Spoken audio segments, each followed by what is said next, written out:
Hello students. उम्मीद करता हूं कि आप सब बेहतर होंगे और आपकी तैयारी भी बहुत अच्छी चल रही होगी। और ये भी उम्मीद करता हूं कि अब तक आपने कोर्स भी सिलेक्ट कर लिया होगा और उस पर प्रिपरेशन करना भी शुरू कर दी होगी। मैं हूं काशिफ फहीम और आप देख रहे हैं एल्यूरिंग शिक्षा द्वार।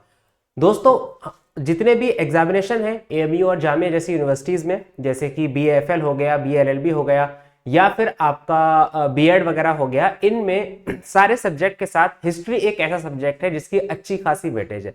अगर आप हिस्ट्री के क्वेश्चन को नेगलेक्ट करें या इनको इग्नोर करें तो आप ये बात याद रख लीजिए कि आपका सिलेक्शन बहुत ज़्यादा मुश्किल है। रैंकर्स और टॉपर्स में जगह बनाना तो एक बहुत ज़्यादा दूर की बात है। ओके, तो अब तैयारी की, जैसे कि मैंने अपने पिछले लेक्चर में बताया कि कई तरीके होते हैं। आप टीचर्स से लेक्चर्स लेते हैं, नोट्स प्रिपेयर करते हैं, और आप साथ ही साथ में जो है कहना चाहिए और वीडियोस देखते हैं, लेक्चर्स की किताबें पढ़ते हैं। लेकिन उसी के साथ एक बहुत इंपॉर्टेंट जो फैक्टर है जो कि आपकी तैयारी को एक नई डायरेक्शन दे देता है, वो है आपका प्रीवियस ईयर्स क्वेश्चन को सॉल्व करना। अगर आपने प्रीवियस ईयर्स क्वेश्चन को सॉल्व कर लिया तो उन लोगों के मुकाबले में जिन्होंने प्रीवियस ईयर्स को नहीं देखा है, आपकी तैयारी बिल्कुल यूनिक और काफी अलग हो जाएगी और आपके सिलेक्शन के भी काफी ज्यादा चांसेस बढ़ जाएंगे। क्योंकि जब आप प्रीवियस ईयर्स क्वेश्चन को सॉल्व करते हैं बेसिकली, तो आप एग्जामिनर की सोच को समझ पाते हैं कि एग्जामिनर किस तरीके से क्वेश्चन प्रिपेयर करते हैं, कौन सी फील्ड को ज्यादा वेटेज देते हैं, लेवल ऑफ डिफिकल्टी क्या होता है, वगैरह वगैरह, और एग्जामिनर आपसे क्या एक्सपेक्ट कर रहे हैं। Okay, that's why previous years question paper को सॉल्व करना बहुत बहुत ज्यादा इंपॉर्टेंट है।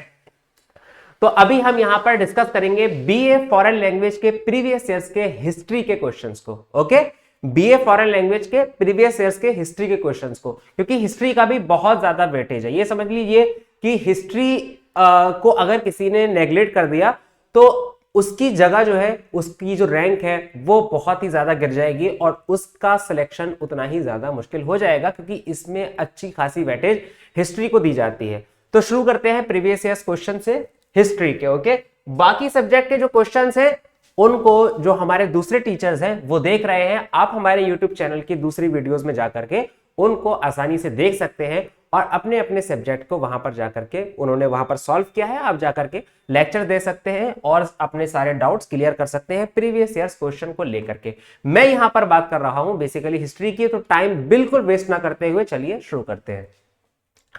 सवाल यह है, the policy of liberalisation, privatisation and globalisation was announced as new economic policy by the prime minister.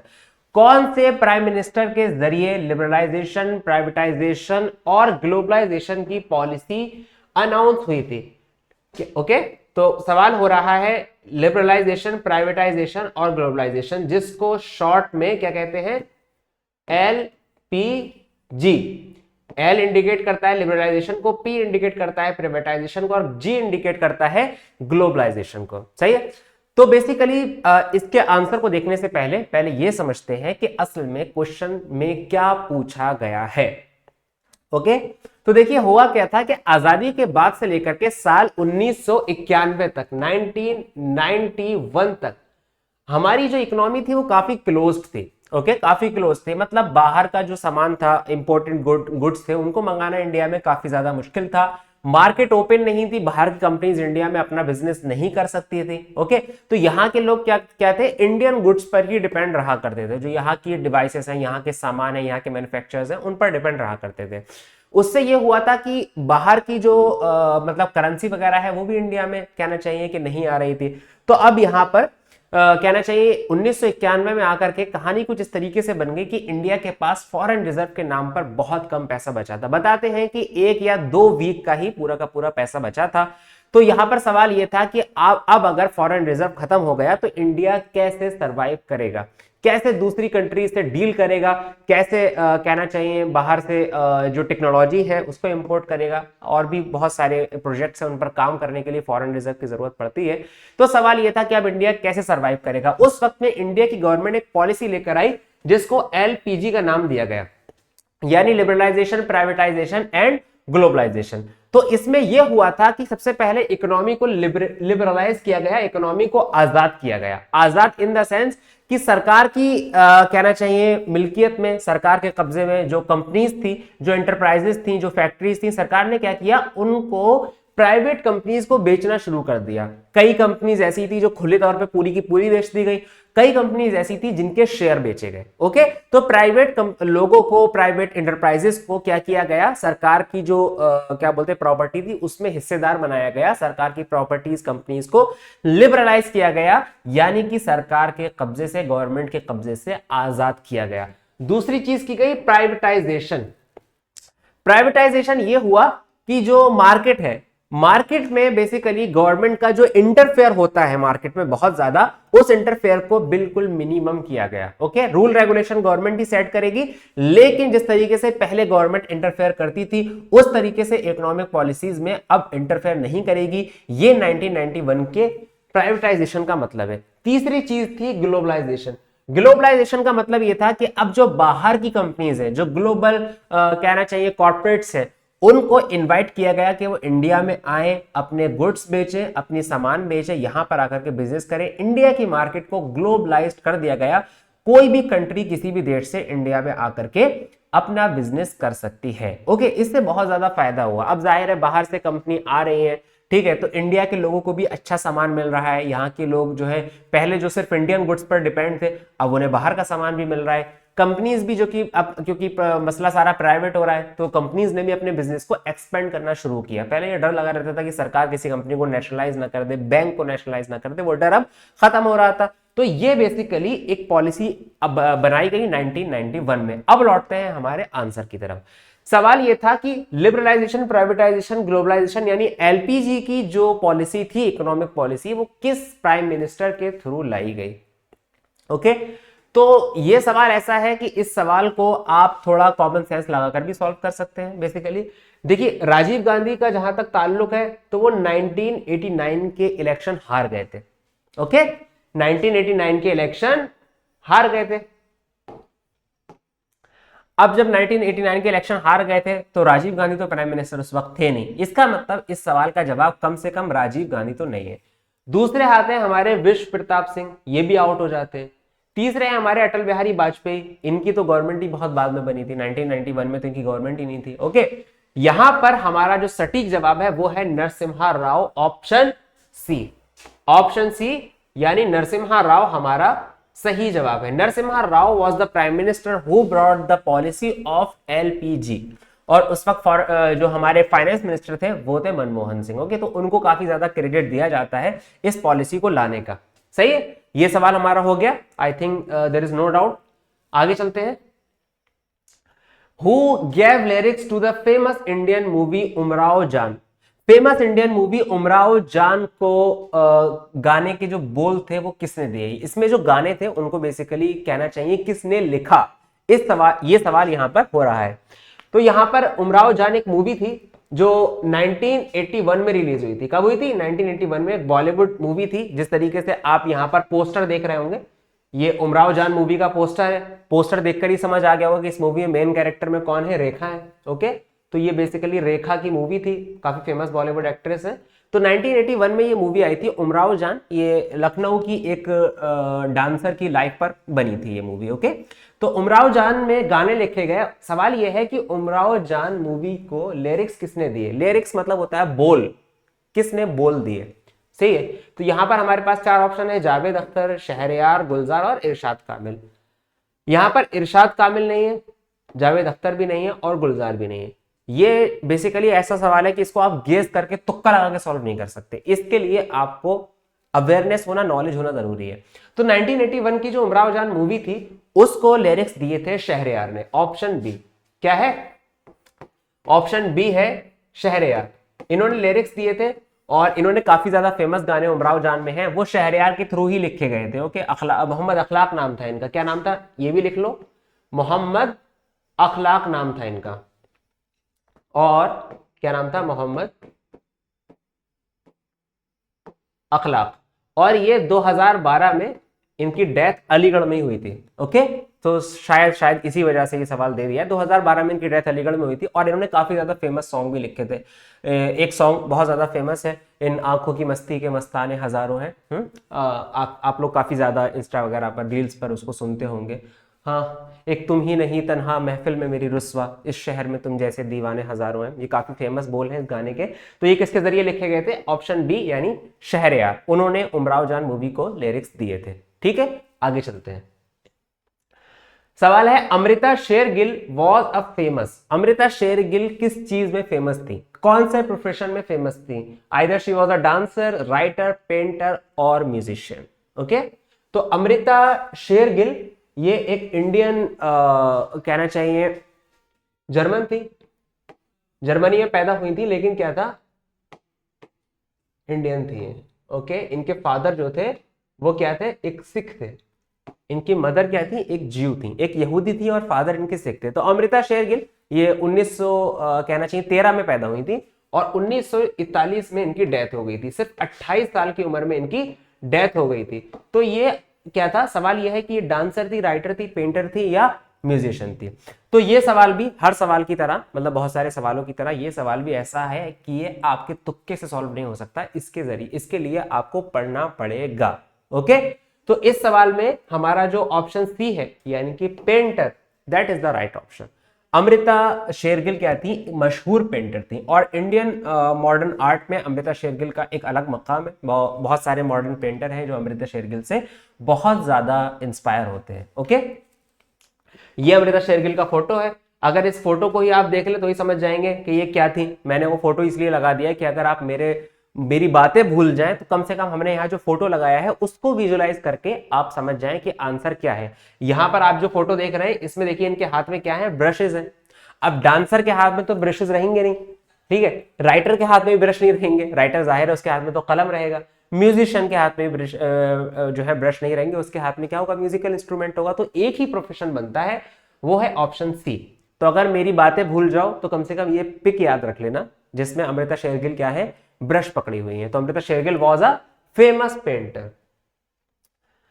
अगला सवाल है, after independence the first parliamentary election were held in, आजादी के बाद पहले पार्लियामेंट्री इलेक्शन या पहले लोकसभा चुनाव कब हुए थे, ये सवाल है। ओके, ये उस जमाने की तस्वीर है जब इंडिया में पहली बार लोकसभा इलेक्शन हुए थे आजादी के बाद पहली बार। तो बहुत सारे लोग होंगे ऐसा जो सोचेंगे कि यार 1947 में इंडिया आजाद हुआ था, 1948 में क्या हुआ था, मान लेते हैं कि पहला इलेक्शन हुआ। अब जाहिर है इलेक्शन होने में एक साल से ज्यादा का तो टाइम लगेगा नहीं। बहुत सारे लोग ये सोच करके 1948 का आंसर लगाएंगे और अपने मार्क्स कटवा आएंगे। एक तो नेगेटिव मार्किंग का जाएगा और एक जाएगा उनके गलत करने का। तो 1948 इसका आंसर नहीं है। सवाल यह है कि पहला पार्लियामेंट्री इलेक्शन कब हुआ इंडिया की आजादी के बाद। आपका ऑप्शन है 1950, 1952, 1953। 1948 मैंने पहले ही बता दिया कि वो आउट हो गया क्योंकि ये नहीं है। तो हमारा ऑप्शन सी यानी कि 1952 ये इसका करेक्ट आंसर है। आजादी के पूरे 5 साल के बाद 1952 में पहली बार पार्लियामेंट्री इलेक्शन हुए थे। ओके, बहुत शॉकिंग होगा ये, कुछ जो लोग नए हिस्ट्री को पढ़ते हैं उनके लिए काफी शॉकिंग होगा। लेकिन अब सवाल ये भी हो सकता है, बहुत से लोग पूछ लेंगे कि 1952 में अगर इलेक्शन हुए थे तो फिर भारत किस तरीके से चल रहा था, आजाद होने के 5 साल बाद तक किस तरीके से काम हो रहे थे। तो देखिए, मैंने आपको अगर पिछला अगर लेक्चर आप देखें बीए बीएड वगैरह का, तो मैंने वहां आपको ये बात बताई थी कि एक क्या हुआ था, एक वो बनाई गई थी constituent assembly. Okay, constituent assembly जो थी बनाई गई थी।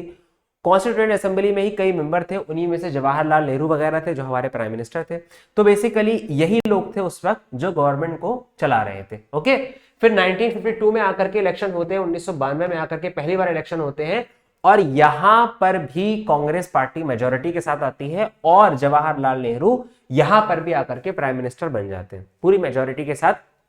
1952 में जवाहरलाल नेहरू दोबारा प्राइम मिनिस्टर बन जाते हैं। तो आपसे सवाल कई तरीके से हो सकता है। ये भी सवाल हो सकता है कि 1952 में जो इलेक्शन हुए थे वो इलेक्शन किसने जीते थे। तो देखिए, मैंने आपको कई बार ये बातें बताई हैं कि जब भी आप प्रीवियस ईयर्स क्वेश्चन को सॉल्व करें तो आपका नजरिया ये नहीं होना चाहिए कि मैं एक सवाल को हल कर रहा हूं या हल कर रही हूं। आपका नजरिया ये होना चाहिए कि मैं सवाल को जब हल करूं तो मुझे यह देखना है कि उस सवाल के अंदर कितने सवाल आ रहे हैं। अगर उस सवाल के अंदर और सवाल आ रहे हैं तो आपको उन सवालों को भी क्या करना है, सॉल्व करना है।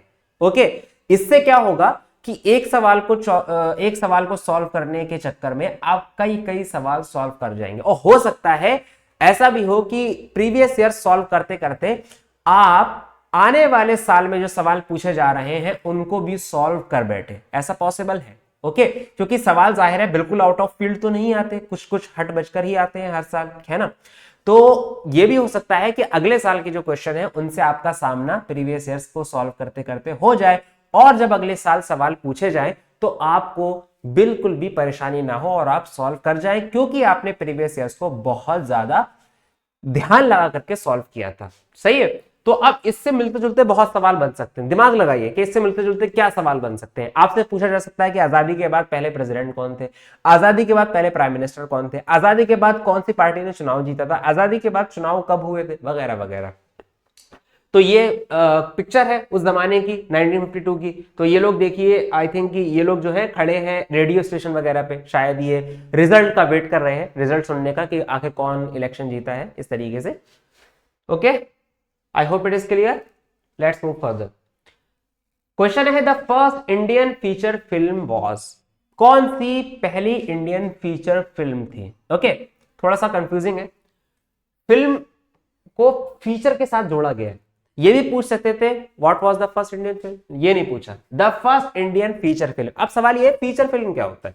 देखिए, फीचर फिल्म हर वो फिल्म होती है जो 60 मिनट प्लस हो, 60 मिनट्स प्लस। ओके, उसी के साथ साथ ये जो मूवी है, इस मूवी में एक क्या है, कंप्लीट स्टोरी होना जरूरी है। क्या होना चाहिए, जरूरी है कंप्लीट स्टोरी। हाँ, यानी कि ये मूवी जो है एक सेंटर फिगर के अराउंड घूम रही हो इसकी स्टोरी, और ये स्टोरी जो है एक फ्रूटफुल आपको रिजल्ट दे। ओके, यहां पर बेसिकली इस मूवी में जब ये दिखाया जाता है कि एक कंप्लीट स्टोरी दिखाई जाती है, तो उसको हम फीचर फिल्म कहते हैं। ओके, इससे पहले बहुत सारी शॉर्ट फिल्म और बहुत सारे मोशन मूवीज दिखाई गई, लेकिन जो पहली कंप्लीट फीचर फिल्म थी उसके बारे में यहां सवाल हुआ है आपसे। सही, हमारे ऑप्शन है राजा हरिश्चंद्र, आराधना, आलम आरा और किसान कन्या। अभी बहुत से लोग जो मूवीज वगैरह से कहना चाहिए इंटरेस्ट रखते हैं, ऑब्वियसली हम सभी मूवीज से, सिनेमा से इंटरेस्ट रखते हैं, वो अलग बात है। कोई हॉलीवुड पसंद करता है, कोई बॉलीवुड पसंद करता है, कोई टॉलीवुड पसंद करता है, कोई सीरियल्स देखता है, एटसेट्रा एटसेट्रा। लेकिन ये बात तो आखिरकार सबको पता होगी कि पहली इंडियन फीचर फिल्म कौन सी थी। Okay, so as per your knowledge पहली इंडियन फीचर फिल्म हमारा ऑप्शन ए यानी कि राजा हरिश्चंद्र थी। 1913 में ये मूवी रिलीज हुई थी। कब हुई थी, 1913 में ये मूवी रिलीज हुई थी। और इस मूवी में बेसिकली एक हिंदुस्तानी राजा के बारे में बात की गई है जो पुराने जमाने में थे। ये राजा हरिश्चंद्र एक मैथोलॉजिकल कैरेक्टर है, हिस्टोरिकल कैरेक्टर नहीं, मतलब ये ऐसा कोई राजा था नहीं, ये ऐसे दिखाया गया है मैथोलॉजी के हिसाब से, मतलब लोगों ने किससे कहानियां गढ़ ली हैं। तो राजा हरिश्चंद्र के बारे में बताया गया कि एक राजा थे जिन्होंने इंसाफ और सच का साथ दिया, यहां तक कि उन्होंने अपने पूरे राज्य को, यहां तक कि अपनी फैमिली तक को उन्हें कुर्बान करना पड़ा, लेकिन उन्होंने सच और इंसाफ का साथ नहीं छोड़ा। इस मूवी में ये दिखाया गया है। तो ये कब थी, 1913 में आई थी। अच्छा, मजे की बात यह है कि 1913 आते आते जो था हमारा वीडियो टेक्नोलॉजी तो डेवलप हो गई थी। ओके, कई सारे फ्रेम्स को जोड़ दिया जाता था, उससे क्या होता था, कई सारे आप फोटोज को जोड़ के उनको चलाया जाता था जब, तो ऐसा लगता था कि वीडियो चल रही है। उस वक्त तक बेसिकली ऐसा ही कुछ हुआ करता था। ओके, रील में कई सारे फोटोज डाले जाते थे, फिर उनको चलाया जाता था प्रोजेक्टर के थ्रू, तो ऐसा लगता था कि जैसे मूवी चल रही है, वीडियो चल रही है। तो वीडियो टेक्नोलॉजी तो अपने इनिशियल स्टेज में पहुंच चुकी थी, लेकिन साउंड टेक्नोलॉजी तब तक नहीं आई थी। ओके, तो ये जो मूवी थी इसमें साउंड नहीं था, ये मूवी एक साइलेंट मूवी थी। क्या थी, एक साइलेंट मूवी थी। बहुत से लोगों को ये बात बहुत अजीब लगेगी कि साइलेंट मूवी मतलब क्या है, साइलेंट मूवी का मतलब क्या है। तो साइलेंट मूवी जो बेसिकली ये मूवी थी, तो मतलब ये कि इसमें कोई साउंड नहीं था। अब बहुत से लोग सोचेंगे अगर इसमें साउंड नहीं था तो कैसे लोग समझते थे कि मूवी में क्या चल रहा है। ओके, कैसे समझते थे। तो पुराने जमाने के जो एक्टर हुआ करते थे वो काफी हद तक डिपेंड हुआ करते थे अपने फेशियल एक्सप्रेशन पर। वो लोग क्या करते थे, फेशियल एक्सप्रेशन को इतना एग्जेजरेट किया करते थे कि ऑडियंस तक बात पहुंच जाती थी। मतलब गुस्से वाला चेहरा कब बनाना है, प्यार वाला चेहरा कब बनाना है, रेग्रेट वाला चेहरा कब बनाना है, सैड कब होना है, हैप्पी कब होना है, तो ये डिपेंड करता था फेशियल एक्सप्रेशन पर। लेकिन उससे भी जाहिर है पूरी कहानी तो पता नहीं लगेगी, तो उसके लिए एक अलग टेक्निक होती थी। उसके लिए ये लोग क्या करते थे, एक चीज डालते थे जिसको कहा जाता था इंटर टाइटल। क्या कहा जाता था, इंटर टाइटल। तो इंटर टाइटल जो होता था, दो सीन चल रहे हैं, जब एक सीन खत्म हुआ तो दूसरे सीन से पहले बाकायदगी के साथ एक पैराग्राफ स्क्रीन पर लिखा हुआ आ जाता था। ओके, और उस पैराग्राफ में डिटेल में लिखा होता था कि अगले सीन में क्या होने वाला है, तो लोग उससे समझ जाया करते थे। जिस तरीके से आज आप देख रहे होंगे बहुत सारी मूवीज होती है जो हमारी लैंग्वेज में नहीं होती, तो हम उसको क्या करते हैं, सबटाइटल के साथ देखते हैं। तो जैसे कि आज के दौर में सबटाइटल जो मूवी के साथ साथ चलता है, पहले इंटर टाइटल चला करता था, यानी कि दो सीन के बीच में एक सीन होता था जो अगले सीन को क्या किया करता था, एक्सप्लेन किया करता था। तो ये राजा हरिश्चंद्र एक साइलेंट मूवी थी, 1913 में बनी थी, and it was India's first feature film. Okay, तो हमारा ऑप्शन ए इस सवाल का जवाब है। साथ में मैंने ये भी आपको बता दिया कि राजा हरिश्चंद्र की कहानी क्या थी। आगे आते, the headquarter of the United nation is located. United nation का हेडक्वार्टर कहां पर लोकेटेड है, कहां पर बना हुआ है। ओके, सो सवाल यहां पर हमारे पास ऑप्शन 4 है, the Paris, Geneva, New York, Vienna. देखिए, अगर आपने यूनाइटेड नेशन के बारे में यानी यूएनओ या यूएन के बारे में अगर थोड़ा सा भी पढ़ा है, पढ़ना तो बहुत दूर की बात है, इंटरनेट पर अगर थोड़ा सा भी स्क्रॉल किया है, तो आपको यह बात पता लगी जानी चाहिए कि यूनाइटेड नेशन का हेडक्वार्टर कहां पर लोकेटेड है। ओके, तो यहां पर यह बात आपको बता दूं, यूनाइटेड नेशन का यह हेडक्वार्टर है जो हमने यहां पर पिक्चर लगाई है, ये क्या है, ये है यूनाइटेड नेशन का हेडक्वार्टर। यहां पर आप देख रहे होंगे कई सारी कंट्रीज के ये फ्लैग्स हैं, हाँ, ये नजर आ रहा होगा आपको।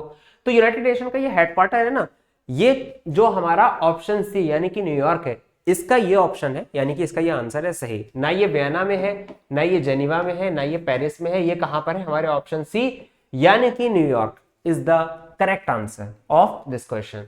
अब जो हमारा यूनाइटेड नेशन का जो ये बिल्डिंग आप पीछे देख रहे हो, जो हेडक्वार्टर है, ये वैसे है तो न्यूयॉर्क में, अमेरिका में ही है। न्यूयॉर्क की एक मैनहट्टन सिटी नाम की एक जगह है, वहां पर है। लेकिन मजे की बात यह है कि यूनाइटेड नेशन की ये जो बिल्डिंग है, ये जो हेडक्वार्टर है, ये एक इंटरनेशनल टेरिटरी मानी जाती है।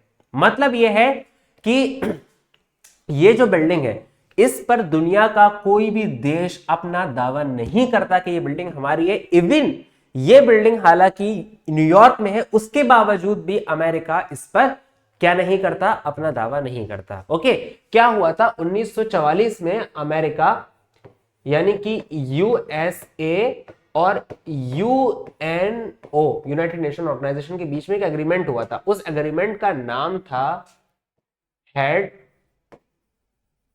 Quarter agreement, headquarter agreement.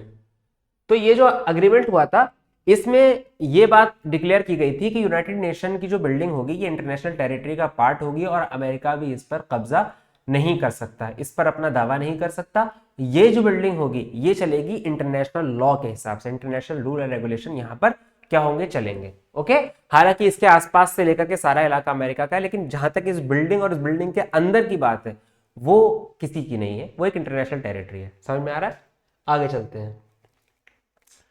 The da Vinci code thriller novel was ordered by, question number 70, यानी कि रोनाल्डो दा विंची की के ऊपर एक बुक लिखी गई थी जिसको दा विंची कोड कहा जाता है। सवाल यह है कि यह नॉवेल किसने लिखी थी। ओके, तो दा विंची कोड एक नॉवेल है बेसिकली, इस नॉवेल को जो था लिखा था एक इंसान ने, और इस नॉवेल में यह बताया गया है कि जो दा विंची थे एक बहुत ही मशहूर फिलोसोफर, हिस्टोरियन, आर्किटेक्ट, मतलब हरफन मौला, एक बहुत ऑलराउंडर टाइप इंसान थे, जिनकी यहाँ पर मैंने पिक्चर भी लगा रखी है। तो जो दा विंची थे, इनके बारे में इस किताब में कहा गया है कि इनकी जितनी भी बनाई हुई पेंटिंग्स थी या इनकी जितनी भी लिखी हुई बुक्स हैं, उन बुक्स में कुछ कोड्स छुपे हैं। ओके, कुछ हिडन कोड है। तो इस किताब में यह बताया गया है कि कैसे कुछ लोग उस कोड को तोड़ते हैं, यानी ब्रेक करते हैं, डिकोड करते हैं, और उससे बहुत ही ज्यादा मिस्टीरियस और बहुत ही ज्यादा शॉकिंग इंफॉर्मेशन वो लोग कलेक्ट करते हैं। ओके, तो ये लिखी गई थी 2003 में। फिर 2006 में दा विंची कोड पे एक मूवी भी बनी। सवाल यह है कि दा विंची कोड जो नॉवेल थी वो किसने लिखी थी। यहाँ बड़े बड़े नाम है हमारे सामने, अब जैसे शेक्सपियर तक का नाम है। अब मैंने आपको बता दिया कि 2003 में लिखी गई, तो ऑब्वियसली शेक्सपियर ने तो नहीं लिखी होगी। ओके, तो इस तरीके के क्वेश्चन जो है आपको हिंट देते हैं आपका रिस्क कम करने के लिए। कुछ आपको इस तरीके से ऑप्शन डाल दिया जाता है कि आपको साफ पता लगेगा कि नहीं, ये तो नहीं हो सकते। ओके, तो यहां पर हमारा ऑप्शन डी यानी कि Dan brown, Dan Brown is a famous writer and famous author. He wrote the novel thriller of Da Vinci Code that's based on the painting made by Leonardo da Vinci. Okay, तो France में थे Leonardo da Vinci, इनके बारे में आपने काफी ज्यादा सुना होगा। इनको जो है वर्ल्ड के टॉप 100 इन्फ्लुएंशियल लोगों में शामिल किया जाता है, मतलब हिस्ट्री के, not in current world but history के, ओवरऑल हिस्ट्री के जो 100 मोस्ट इन्फ्लुएंशियल पर्सन है उनमें दा विंची को क्या किया जाता है, शामिल किया जाता है। तो इनकी जिंदगी पर जो लिखी गई दा विंची कोड किसने लिखी थी, वो हमारे ऑप्शन डी यानी कि डैन ब्राउन ने। अगला सवाल यह है, Gajagamini is a famous painting of. Gajagamini एक बहुत मशहूर पेंटिंग है, उसको किसने बनाया था। ओके, सवाल है अमृता शेरगिल, राजा रवि वर्मा, एम.एफ. हुसैन एंड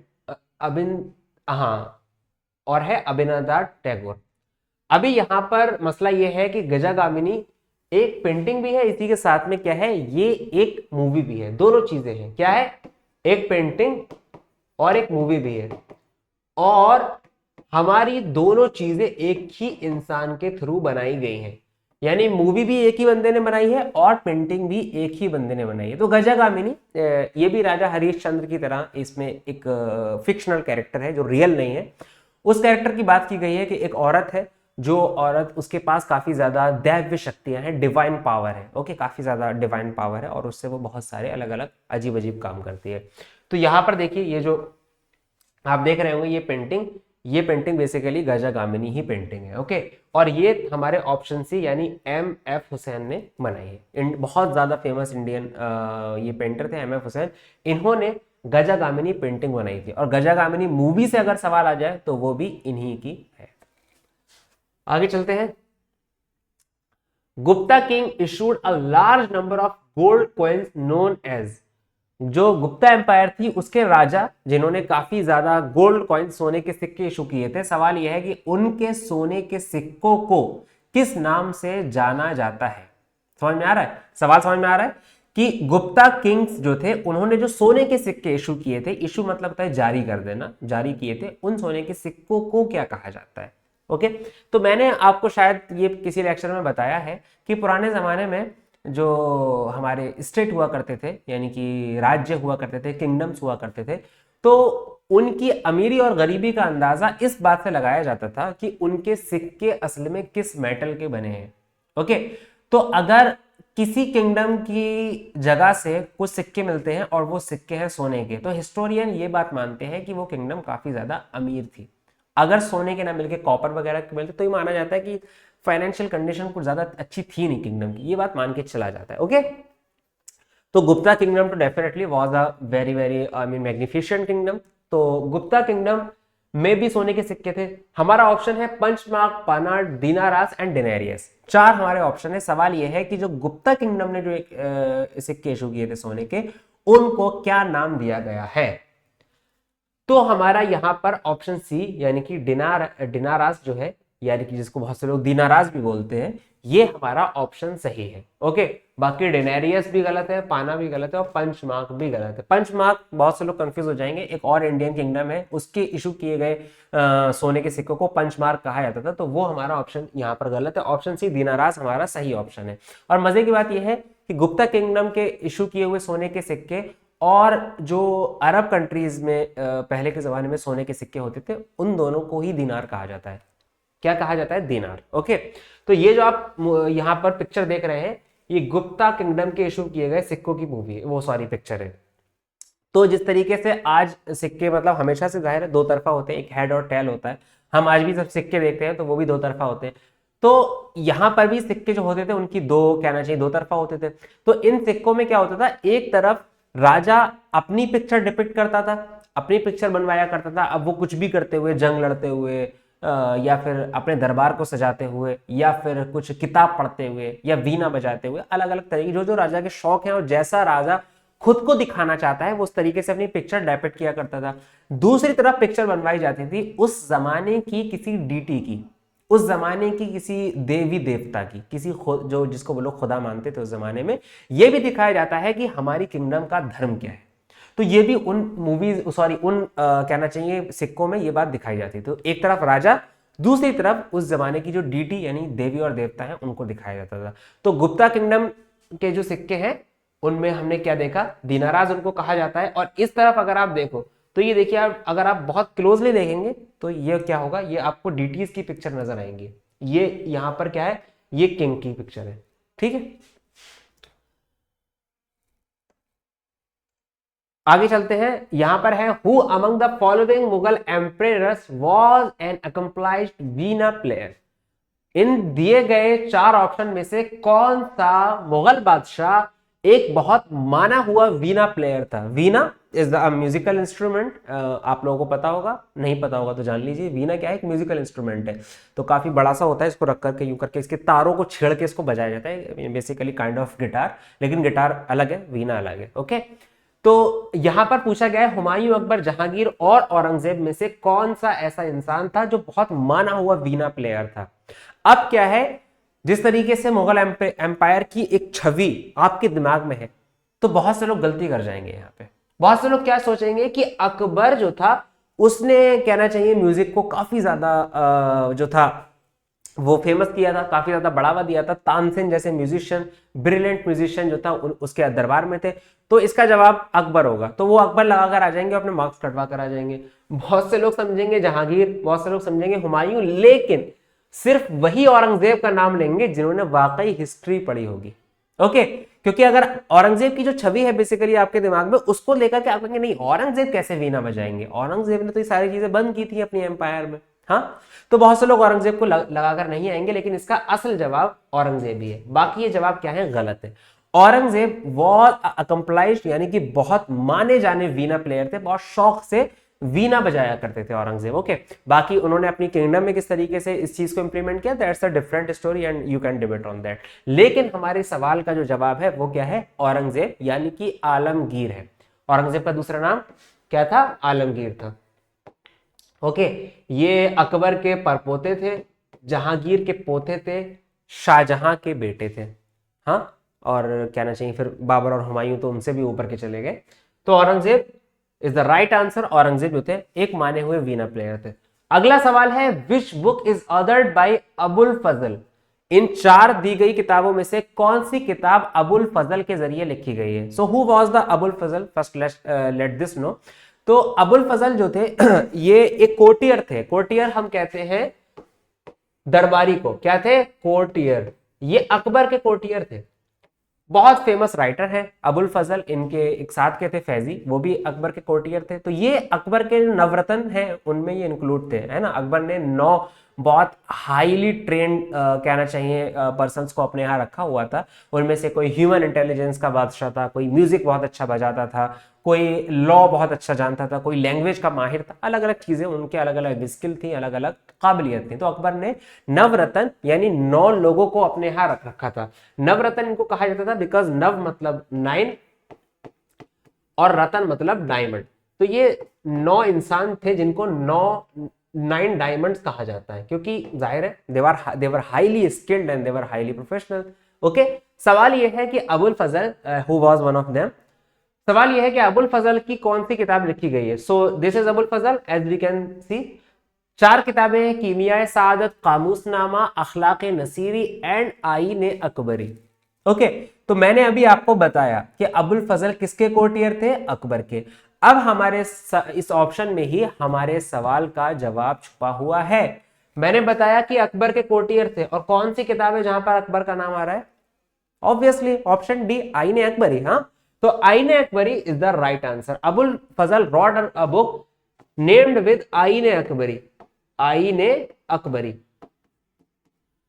तो ये जो किताब थी आईन अकबरी, इसमें अबुल फजल ने बहुत डिटेल में अकबर के एडमिनिस्ट्रेशन की बात की है कि अकबर के दरबार में क्या होता था, उसके जमाने में कहना चाहिए कानून किस तरीके से, सजाएं किस तरीके से दी जाती थी, फौज क्या थी, ये सारी चीजें एडमिनिस्ट्रेशन का एक बहुत डिटेल्ड हम कहें अकाउंट दिया गया है। और ये प्राइमरी सोर्स बनता है हिस्टोरियन के लिए अकबर के जमाने को जानने का, क्योंकि जाहिर है ये जिसने लिखा था वो अकबर का कोर्टियर, उसका दरबारी था, हाँ। तो आईन अकबरी लिखी गई थी इनके जरिए, यानी अबुल फजल के जरिए। मैंने बताया अबुल फजल कोर्टियर थे अकबर के। तो अगर सवाल का जवाब भूल भी जाओ, यहां से समझ जाना कि ये अकबर के कोर्टियर थे, उसके दरबारी थे, और इन्होंने आईन अकबरी लिखी। तो अकबर और Ain Akbari somehow it sounds quite I mean familiar. Okay similar, ठीक है। आगे चलते हैं। सवाल है Qutub Minar is a part of which mosque? Qutub Minar किस मस्जिद का हिस्सा है? ओके बहुत से लोग जो कुतुब मीनार गए होंगे तो उन्होंने इस बात को सोचा नहीं होगा, कुतुब मीनार एक्चुअल में एक सेपरेट बिल्डिंग नहीं है बल्कि ये एक मस्जिद का ही हिस्सा है। सही है। तो कुतुब में जिस तरीके से आपने देखा होगा सारी मस्जिदें होती हैं और मस्जिदों में बहुत सारे मीनार होते हैं, तो मीनार क्या है? बेसिकली मीनार मस्जिद का ही पार्ट होता है। बिल्कुल इसी तरीके से कुतुब मीनार कोई सेपरेट बिल्डिंग नहीं, ये एक मस्जिद का ही पार्ट है। लेकिन सवाल यह है कि वो कौन सी मस्जिद है? ताजुल इस्लाम, सातुल इस्लाम, कुव्वतुल इस्लाम एंड शौकतुल इस्लाम।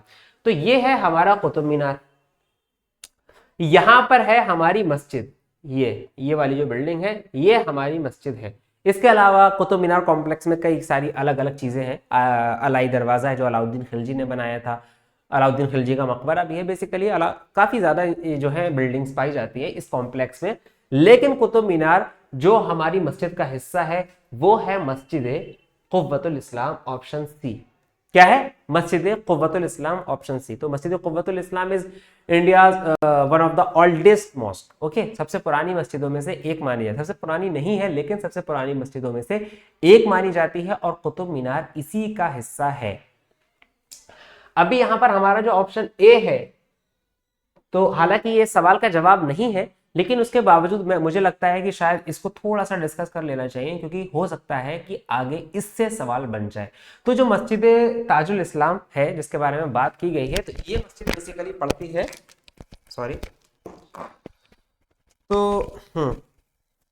तो जो मस्जिद ताजुल इस्लाम जो हमारा ऑप्शन ए है, ये मस्जिद पड़ती है भोपाल में। कहां? भोपाल में, भोपाल एमपी में ये मस्जिद है और ये इंडिया की सबसे बड़ी मस्जिद है। It is India largest mosque, सबसे बड़ी मस्जिद है। तो आपसे ये सवाल बन सकता है कि इंडिया की सबसे बड़ी मस्जिद कौन सी है, और ये चार ऑप्शन आपको दिए जा सकते हैं। सो आई थॉट कि सवाल में सवाल बन रहा है तो सवाल को सॉल्व कर लेते हैं। तो ये हमारी इस सवाल का जवाब क्या है? मस्जिद कुव्वतुल इस्लाम कुतुब मीनार कॉम्प्लेक्स में बनी हुई और कुतुब मीनार इसी मस्जिद का हिस्सा है।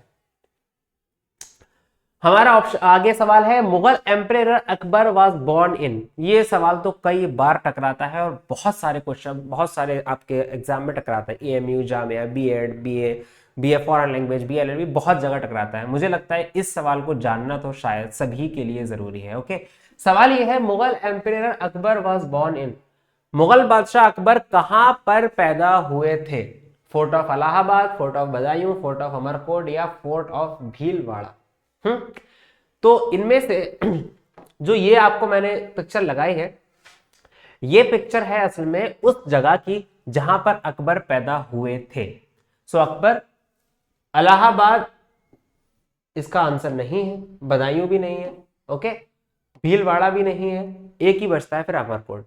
इसको आप इस तरीके से भी देख सकते हैं कि ये जो तीनों हमारे ऑप्शन है जो गलत है, यहाँ पर इलाहाबाद हो गया और बदायूं हो गया वगैरह वगैरह, तो ये जो है हमारे ऑप्शन, तो बेसिकली ये उस वक्त तक मुगल एम्परर के कब्जे में भी पूरी तरीके से नहीं आए थे। समझ में आया? मुगल एम्पायर के कब्जे में पूरी तरीके से नहीं आए थे क्योंकि हुमायूं बादशाह अकबर के फादर थे उस वक्त तक, जब तक अकबर पैदा हुए थे हुमायूं का दौर था। रहा सवाल आपके अमरकोट का, तो ये अमरकोट आज के पाकिस्तान के सिंध का हिस्सा है और अकबर यहाँ पर पैदा हुए थे। तो हुआ ये था कि शेरशाह सूरी से लड़ते वक्त हुमायूं की हार हो गई और हुमायूं फिर इंडिया छोड़कर चले गए। उन्होंने अपनी फैमिली को सिंध के अमरकोट में जो था रख दिया था वहां पर, और वहीं पर फिर अकबर पैदा हुए। तो अकबर अमरकोट में पैदा हुए। Amarkot is now the part of Pakistan, Sindh. हाँ, आज इसका नाम चेंज करके क्या कर दिया गया है? उमरकोट। ये बात मैंने पहले भी बताई थी और आपको अभी भी बता देता हूँ। हो सकता है आपसे ये पूछ लिया जाए कि अमरकोट जहां अकबर पैदा हुए थे उसका मॉडर्न नेम क्या है, ये सवाल पूछा जा सकता है। ये कहां पर है? फिलहाल सिंध में। तो यहां पर हमने जो पिक्चर लगाई है ये अमरकोट की या उमरकोट की ही है और अकबर यहीं पैदा हुए थे। हमारा लास्ट क्वेश्चन है खालसा पंथ is in Sikhism was founded by. Sikhism में खालसा पंथ किसने शुरुआत की, किसने बुनियाद डाली खालसा पंथ की? तो सिखिज्म जो एक I mean it's a kind of religion, तो सिखिज्म में एक चीज है जिसे हम खालसा पंथ कहते हैं। तो खालसा पंथ में होता यह है कि कुछ लोग होते हैं जो अपनी लाइफ अपने रिलीजन के लिए और अपने लोगों के लिए डेडिकेट कर दिया करते हैं। अब उनकी जो अपनी पर्सनल लाइफ है वो नहीं होती है ना। अपनी बहुत सारी ख्वाहिशों से वो लोग परे हट जाते हैं और अपनी जिंदगी को डेडिकेट कर दिया करते हैं सच और इंसाफ का साथ देने के लिए और अपने रिलीजन की प्रोटेक्शन के लिए, अपने लोगों की प्रोटेक्शन के लिए वगैरह वगैरह। तो ऐसा हुआ था, there was a time when I mean जो ये थे सिख गुरु थे, उनकी अच्छी खासी लड़ाई चल रही थी मुगल एम्पायर से। ओके, तो ऐसे में इन लोगों ने सोचा कि अगर हमें सिखिज्म को सर्वाइवल के लिए रोके रखना है, अगर इस रिलीजन को सर्वाइव करना है, तो यहाँ पर हमें कुछ ना कुछ कदम उठाने होंगे। और फिर हुआ ये कि सिखिज्म के एक गुरु ने खालसा पंथ की बुनियाद रखी, यानी कि सिख रिलीजन से कुछ लोग आएंगे जो सिखिज्म में बिलीव रखते हैं। वो लोग क्या करेंगे, अपनी जिंदगी को डेडिकेट कर देंगे अपने लोगों की हिफाजत के लिए। आपने देखा होगा कई सारी कहना चाहिए वायरल वीडियोस में या मूवीज में, या कभी अगर आप कभी पंजाब वगैरह की तरफ गए हो या किसी गुरुद्वारे में आपका जाना हुआ हो, तो आपने देखा होगा कुछ लोग होते हैं जो बिल्कुल नीले कलर के कपड़े पहने होते हैं, है ना।